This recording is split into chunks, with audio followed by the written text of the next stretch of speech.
Alright, welcome back to Delboy's Garage. Today, oil change. It's that time again. I just the other day reached 30,000 and I do it every 5. So it was last done at 25,500 by the last owner. Those who follow the videos may remember when I first bought this, it was a nice shiny silver bike and it had had loads of work done by the last owner. Fork seals, fork bushes, headstock bearings, tyres, chain sprockets, cush drives, oh god, everything. Fork seals, fork dust caps, everything had been replaced. Brake pads front, brake pads rear, plugs, air filter, oil filter, the lot. The guy spent £600 on this bike, servicing it to a really high standard. It was a scruffy old thing, rust on the frame and all sorts, but service wise he'd spent a fortune. I've got all receipts and the dates and the miles. So all this needs, after 5,000 more miles, I just want to dump the oil and change it. I'm gonna not change the air filter today because I'm gonna put a cane in. I don't believe in wasting money on paper filters that get thrown away. It is a paper filter in it. It was new 5,000 miles ago. It hasn't been dusty. This isn't Arizona, so it's going to be fine for a minute. I'm going to get a K&N one or another form, the green, cotton, whatever. One I can wash because that just seems logical to me. You've got to be a bit of a doofus to keep spending £12 with Suzuki on an air filter that lives in there when you can spend 30 and keep it for life, guaranteed for 1,000,000 miles. K&N, brilliant American product. So I'm going to get one of them shortly. For now, oil, simple. This is like, don't know, wasn't bothered going to do this really, to be honest, because like the other week, god, the chain needs a clean. When I did clean my chain and adjust it, got an email from several of you guys saying it wasn't egg sucking, they'd never seen to do it, they'd never thought to do it. So sometimes, for those of you who've done a load of oil changes and they know it's the simplest task, drain it out, put the bung in, fill it up, change the filter, end of. But I'm going to quickly go for it. I'm not going to make this too long-winded, just going to make it simple so you can understand it. Because you can change your own oil. It's very, very simple. All you need is some oil first. Simple enough.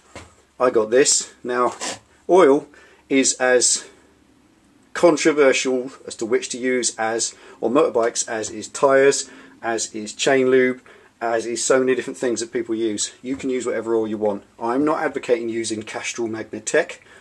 But I do advocate 1040. Motorcycles, Japanese, multi-cylinder, 16 valve, fast revving engines, 1040. Always 1040 or less, so 540, 040, perfect. Mobile 1, perfect. Don't go using things that are suitable for kind of mineral oils because you've got a fast revving engine. Semi-synthetic I always recommend. But you can do what you like. I'm not here to recommend oil today. You put in it whatever you want. But that's what I got, and the reason I bought that is because I went to a well-known motoring store to get my stuff, them monkeys, and that was £17 for a 4-litre pack. That's cheap. It's good oil and it's cheap. Their basic own brand Mickey Mouse oil was £27. That was 17, £10 cheaper. And with the £10 I saved, I bought a tin of chain wax and a tin of WD-40. Common sense, no-brainer. Just maximising my hard-earned pennies, making sure that I get the best, because chain wax, again, been using that, that's an oil, it washes off, rinses off, dries, whatever. This, winter time now, nasty wet, horrible weather, wax. It makes a thick coating over the chain, keeps the rust in the winter out. Use chain wax in the winter. I do advocate that. If you disagree, don't care. I think that works, and it's always worked for me. If you use the dry Worth train lube, great for the summer, doesn't build, doesn't protect, just lubricates. But this weather today, if you can see it out there, it's persisting down and you get grit and gravel and salt and cack and horrible nasty things all over the vehicle, all over the chain, and chain wax will keep the weather out, so that's why I use it. WD, I'm going to do my locks because right now, don't know what you get, but I get this point where the lock there gets a bit stiff. Keep them WD-40'd, keep the water out so they don't rust up. Filter, again this was in the well-known motoring store, just a basic filter, £5, simple as that. K301, that filter services every damn Suzuki from about 1982, the first canister filters on the GSX-11 EFE, right through to, God, it's 1,000 today, I think. That filter is one of the most universal. I'm sure that would probably fit on a Suzuki Vitara Jeep. That is just a universal part. So oil, filter, a couple of bits for afterwards. You're going to need a funnel, obviously. You're going to need something to drain it into. I always use a cat litter tray. Some people buy them, again, things that the car accessory shops use. You can do what you like. 19mm spanner, get the bung out, and that's it. Simple as. So the first job, I'm going to check the oil at the minute. I always keep my bike well maintained. But the first thing, check the oil. That is up to level, and that's stone cold. So we've got plenty of oil in that. That's currently at the correct level. So first job, warm it up. I'm just going to warm the old pig up. Loosen up the oil. All this does, see if I can stand you on here. If this doesn't. Here we go. All this does is loosen up the oil.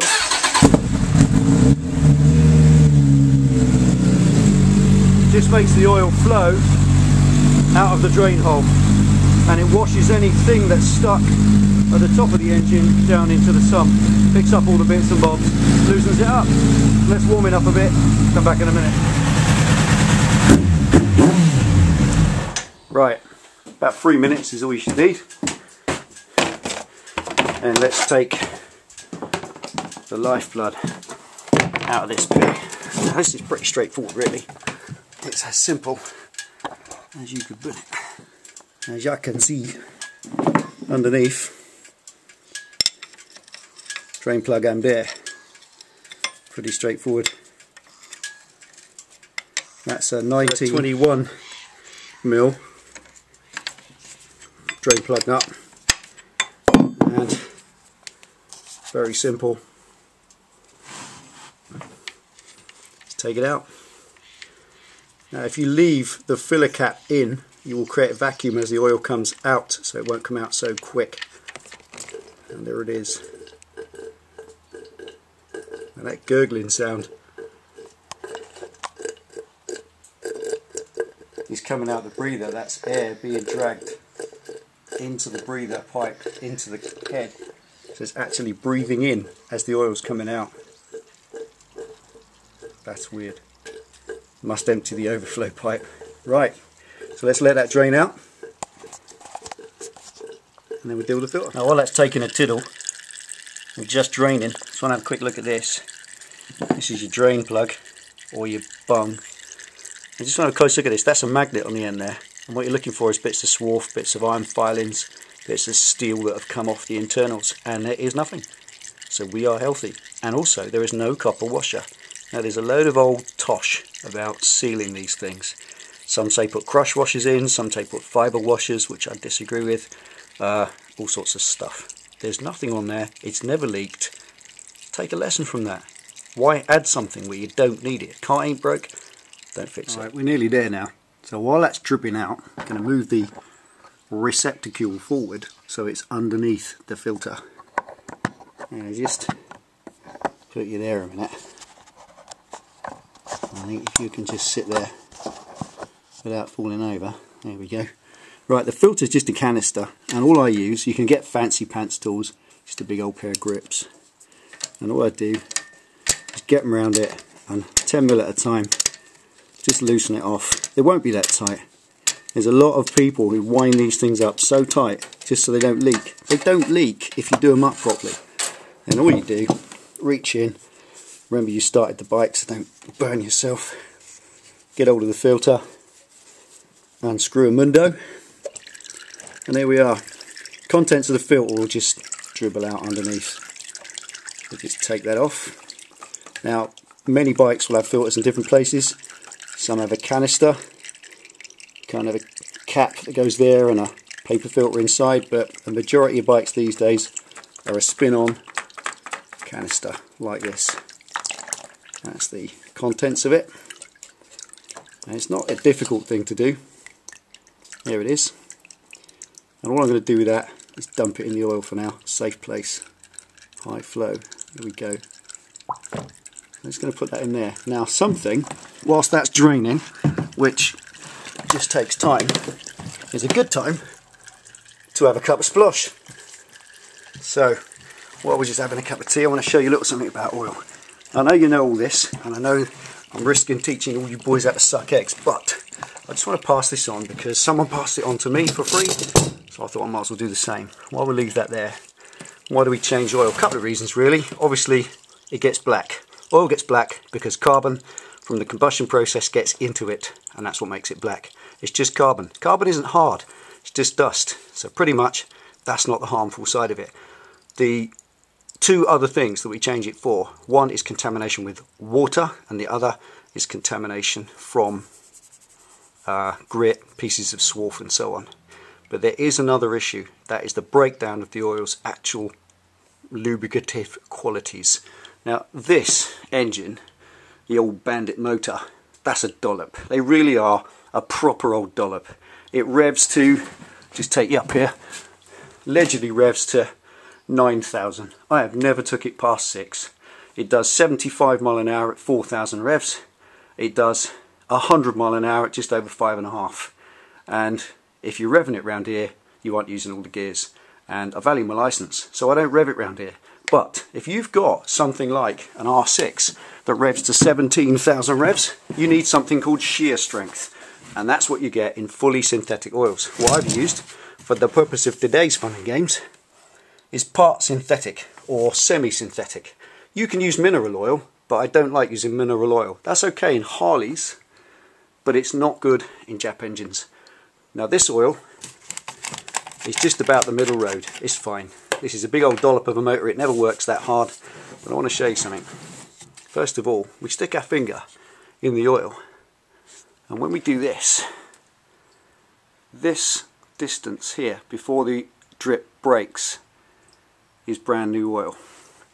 If we go into the sump oil, watch, it breaks straight away. There has been a molecular change to that oil. Also, when you rub this oil between your fingers, it's kind of gone. See what I mean? There's bare skin there. It rubs away. That's the shear strength. That's what shear strength refers to. The point at which the oil shears, breaks in other words, and exposes the surface that it's on top of. If we look at your new oil, we give it a test of shear strength, you can feel it. You rub that between your fingers, that's still going. And look, it's still there. So the shear strength of new oil, you rub that between your fingers, it just keeps going. Like a good old lubricant. Yee. But on this stuff, you rub it and it's gone. In fact, almost a bit sticky.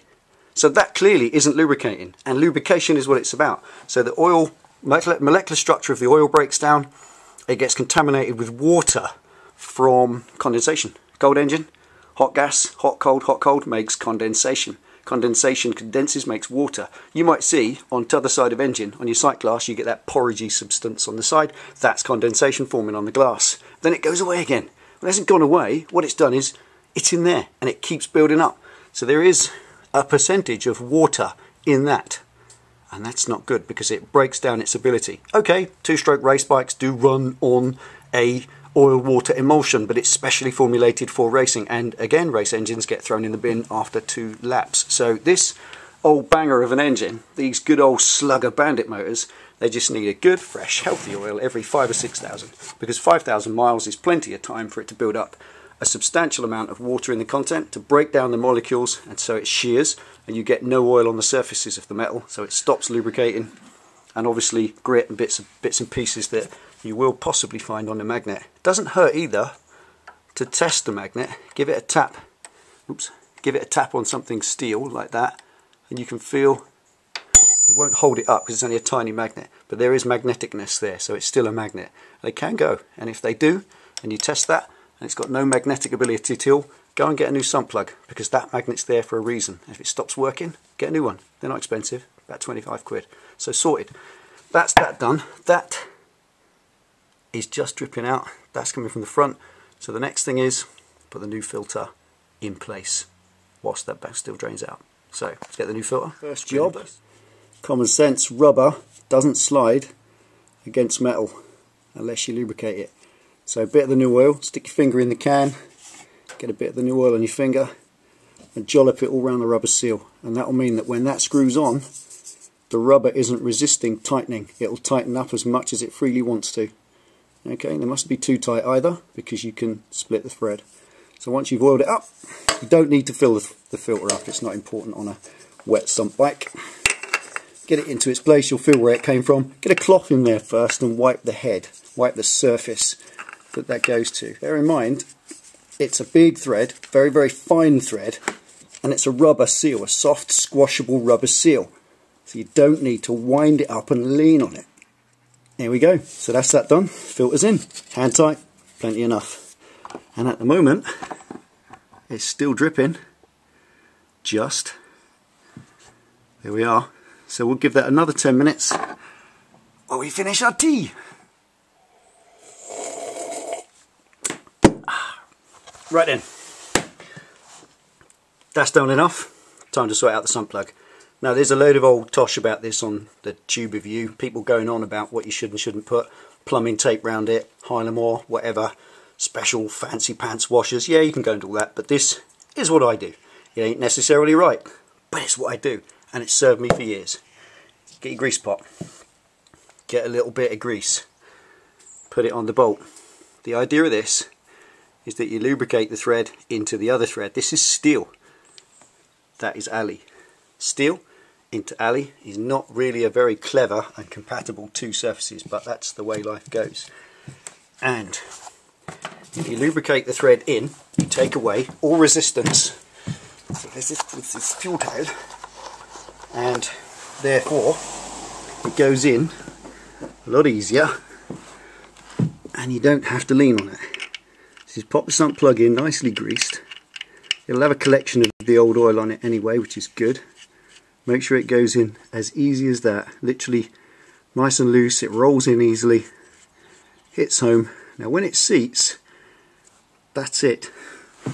Just get your spanner, get on it, and get your thumb here and your hand there. Don't come out back here and give yourself 5 yards of leverage, because you just can't get a feel for it. Get in here, get your thumb on the bolt, where the bolt is, and literally with your weakest hand, just give it a nip. That's it. There will be a torque setting, but you might want to go and get your 500 quid snap-on torque wrench, and it's probably not even calibrated correctly anyway, and go torquing it up. But that's up to you. You do what you like. Personally, that has served me well all my life. Just nip it up. You can always check it. Just give it a nip. That's it. As time goes on and you get practice, you'll get a feel for threads. You only got to mince one and you'll soon see what happens. You go tight, tight, tight, lovely, really happy, vroom, soft. And you're in a world of hurt, because you've either split the sump, minced the thread, snapped the bolt, chewed the head, I don't know. Whatever it is, it's horrid. It just feels awful. It's like a tragedy, like a bereavement, because you've got hours of grief and you certainly ain't going to work on it the next day. So that is in, and that's fine. Okay, time to fill it up. Now, because Suzuki loves you, it actually helps you out when you're an idiot like me. It actually puts on there SAE 1040, and on here 3,300 mils. So it tells you how much and what to put in it. It ain't hard, is it? It really ain't. Funnel, because this really cleverly designed crash bar is right above there. Oh, you can see someone designed that in Eastern Europe. We just put a funnel in, and we tip in the oil. Once you put about a pint in, have a quick look under the bike where the drain hole is, and you're looking for anything coming out, because there's not much point if it's dripping out, and there's nothing coming out at all. Have a little feel round the sump plug. There we are. Dry as a bone. That's fine. Well, nothing coming out anyway, so we can carry on. Alright, now that's it. Just about over halfway up. That's all you need to do. Pop the cap back in. Now you don't need to lean on this, and obviously it's got finger vein on it, so you don't use tools, just do it up. That's plenty. That's all you need to do. Check that. Now all we need to do now is run the bike, which will push that oil into the filter and all up around the engine and back down, and we'll work out whether it needs any more. So let's just give it a run up.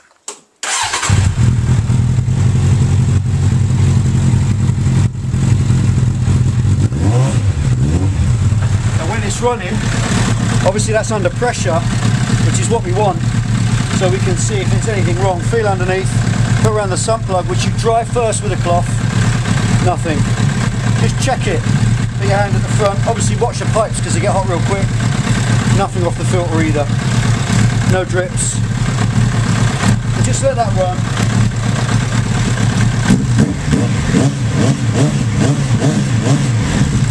Get the oil all round. Give it about 60 seconds. And then switch it off. Let's go around the other side, check the sight glass. Now it'll fill up slowly, and we will need to top it up. Getting lots of this out.